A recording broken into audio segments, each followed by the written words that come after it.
Hello, my darling, and welcome to today's story time. Chapter 3, Looking Glass Insects. Of course, the first thing to do was to make a grand survey of the country she was going to travel through. It's something very like learning geography, thought Alice, as she stood on her tiptoes in hopes of being able to see a little further. Principal rivers, there are none. Principal mountains, I'm on the only one, but I don't think it's got any name. Principal towns, why, what are those creatures making honey down there? They can't be bees. Nobody ever saw bees a mile off, you know. And for some time she stood silent, watching one of them that was bustling about among the flowers, poking its proboscis into them. Just as if it was a regular bee, thought Alice. However, this was anything but a regular bee. In fact, it was an elephant, as Alice soon found out, though the idea quite took her breath away at first. And what enormous flowers they must be, was her next idea. Something like cottages with the roofs taken off, and stalks put into them. And what quantities of honey they must make. I think I'll go down and... No, I won't just yet, she went on, checking herself, just as she was beginning to run down the hill, and trying to find some excuse for turning shy so suddenly. It'll never do to go down among them without a good long branch to brush them away. And what fun it'll be when they ask me how I like my walk. I shall say, "Oh, I like it well enough." Here came the favorite little toss of her head. Only it was so dusty and hot, and the elephants did tease so. "I think I'll go the other way," she said after a pause. "And perhaps I may visit the elephants later on. Besides, I do so want to get down into the third square." So with this excuse, she ran down the hill and jumped over the first of 6 little brooks. "Tickets, please," said the guard, putting his head in at the window. In a moment, everybody was holding out a ticket. They're about the same size as the people, and quite seemed to fill the carriage. "Now then, show your ticket, child," the guard went on, looking angrily at Alice, and a great many voices all said together, like the chorus of a song, thought Alice. "Don't keep him waiting, child. Why, his time is worth £1,000 a minute." "I'm afraid I haven't gotten one," said Alice in a frightened tone. "There wasn't a ticket office where I came from." And again the chorus of voices went on. There wasn't room for one where she came from. The land there is worth £1,000 an inch. "Don't make excuses," said the guard. "You should have bought one from the engine driver." And once more the chorus of voices went on with, "The man that drives the engine. Why, the smoke alone is worth £1,000 a puff." Alice thought to herself, there's no use in speaking. The voices didn't join in this time, as she hadn't spoken, but to her great surprise, they all thought in chorus. I hope you understand what thinking in chorus means, for I must confess that I don't. Better say nothing at all. Language is worth £1,000 a word. I shall dream about £1,000 tonight. I know I shall, thought Alice. All this time the guard was looking at her, first through a telescope, then through a microscope, and then through an opera glass. At last he said, "You're traveling the wrong way," and shut up the window and went away. "So young a child," said the gentleman sitting opposite to her. He was dressed in white paper. He said, "Ought to know which way she's going, even if she doesn't know her own name." A goat that was sitting next to the gentleman in white shut his eyes and said in a loud voice, "She ought to know her way to the ticket office, even if she doesn't know her alphabet. There was a beetle sitting next to the goat. It was a very strange carriage full of passengers all together, and as a rule, seemed to be that they should all speak in turn. So the beetle went on with, "She'll have to go back from here as luggage." Alice couldn't see who was sitting beyond the beetle, but a hoarse voice spoke next. "Change engines," it said, and was obliged to leave off. It sounds like a horse, Alice thought to herself, and an extremely small voice, close to her ear, said, "You might make a joke on that. Something about horse, and horse, you know." Then a very gentle voice in the distance said, "She must be labeled Lass with Care." And after that the other voices went on. "What a number of people there are in this carriage," thought Alice. And the voices said, "She must go by post, as she's got a head on her. She must be sent as a message by the telegraph. She must draw the train herself the rest of the way," and so on.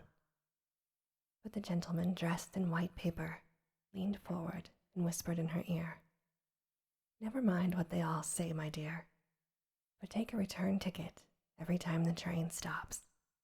"Indeed I shan't," Alice said rather impatiently. "I don't belong to this railway journey at all. I was in a wood just now, and I wish I could get back there." "You might make a joke on that," said the little voice close to her ear. "Something about, you would if you could, you know." "Don't tease me so," said Alice, looking about in vain to see where the voice had come from. "If you're so anxious to have a joke made, why don't you make one yourself?" The little voice sighed deeply. It was very unhappy, evidently, and Alice would have said something pitying to comfort it. If it would only sigh like other people, she thought. But this was such a wonderfully small sigh that she wouldn't have heard it at all if it hadn't come quite close to her ear. The consequence of this was that it tickled her ear very much, and quite took off her thoughts from the unhappiness of the poor little creature. "I know you are a friend," the little voice went on, "a dear and an old friend. And you won't hurt me, though. I am an insect." "What kind of insect?" Alice inquired a little anxiously. What she really wanted to know was whether it could sting or not, but she thought this wouldn't be quite a civil question to ask. "Wait, then you don't," the little voice began, when it was drowned by a shrill scream from the engine, and everyone jumped up in alarm, Alice among the rest. The horse, who had put his head out of the window, quietly drew it in and said, "It's only a brook we have to jump over." Everybody seemed satisfied with this, though Alice felt a little nervous at the idea of trains jumping at all. "However, it'll take us into the 4th square. That's some comfort," she said to herself. In another moment, she felt the carriage rise straight up into the air, and in her fright, she caught at the thing nearest her hand, which happened to be the goat's beard. But the beard seemed to melt away as she touched it, and she found herself sitting quietly under a tree, while the gnat, for that was the insect she was talking to, was balancing itself on a twig just over her head and fanning her with its wings. It certainly was a very large gnat, about the size of a chicken, Alice thought. Still, she couldn't feel nervous with it after they had been talking together for so long. "Then you don't like all insects?" the gnat went on, as quietly as if nothing had happened. "I like them when they can talk," Alice said. "None of them ever talk, where I come from." "What sort of insects do you rejoice in where you come from?" the gnat inquired. "I don't rejoice in insects at all," Alice explained, "because I'm rather afraid of them, at least the larger kinds. But I can tell you the names of some of them." Of course they answer to their names, the gnat remarked carelessly. I never knew them to do it, she said. What's the use of their having names, the gnat said, if they won't answer to them? No use to them, said Alice. But it's useful to the people who name them, I suppose. If not, why do things have names at all? I can't say, the gnat replied. Further on, in the wood down there, they've got no names. However, go on with your list of insects. You're wasting time. Well, there's the horsefly, Alice began, counting off the names on her fingers. All right, said the gnat. Halfway up that bush, you'll see a rocking horsefly, if you look. It's made entirely of wood and gets about by swinging itself from branch to branch. What does it live on? Alice asked with general curiosity. Sap and sawdust, said the gnat. Go on with your list. Alice looked up at the rocking horsefly with great interest and made up her mind that it must have been just repainted. It looked so bright and sticky. And then she went on. And there's the dragonfly. Look at the branch above your head, said the gnat, and there you'll find a snap dragonfly. Its body is made of plum pudding, its wings of holly leaves, and its head is a raisin burning in brandy. And what does it live on? Frumenty and mince pie, the gnat replied, and it makes its nest in a Christmas box. And then there's the butterfly, Alice said, after she had taken a good look at the insect with its head on fire, and had thought to herself, I wonder if that's the reason insects are so fond of flying into candles, because they want to turn into snap dragonflies. Crawling at your feet, said the gnat. Alice drew her feet back in some alarm. You may observe a bread and butterfly. Its wings are thin slices of bread and butter. Its body is a crust, and its head is a lump of sugar. And what does it live on? Weak tea with a cream in it. A new difficulty came into Alice's head. Supposing it couldn't find any, she asked. Well, then it would die, of course. Now, that must happen very often, Alice remarked thoughtfully. It always happens, said the gnat. After this, Alice was silent for a moment or two, pondering. The gnat amused itself meanwhile by humming round and round her head. At last it settled again and remarked, I suppose you don't want to lose your name. No, indeed, Alice said, a little anxiously. And yet I don't know, the gnat went on in a careless tone. Only think how convenient it would be if you could manage to go home without it. For instance, if the governess wanted to call you to your lessons, she would call out, Come here. And there she would have to leave off, because there wouldn't be any name for her to call. And of course you wouldn't have to go, you know. That would never do, I'm sure, said Alice. The governess would never think of excusing lessons for that. If she couldn't remember my name, she'd call me Miss, as the servants do. Well, if she said Miss, and didn't say anything more, the gnat remarked, of course you'd miss your lessons. That's a joke. I wish you had made it. But do you wish I had made it? Alice asked. It's a very bad one. But the gnat only sighed deeply, while 2 large tears came rolling down its cheeks. You shouldn't make jokes, Alice said, if it makes you so unhappy. Then came another of those melancholy little sighs, and this time the poor gnat really seemed to half sighed itself away. For when Alice looked up, there was nothing whatever to be seen on the twig. And as she was getting quite chilly with sitting still so long, she got up and walked on.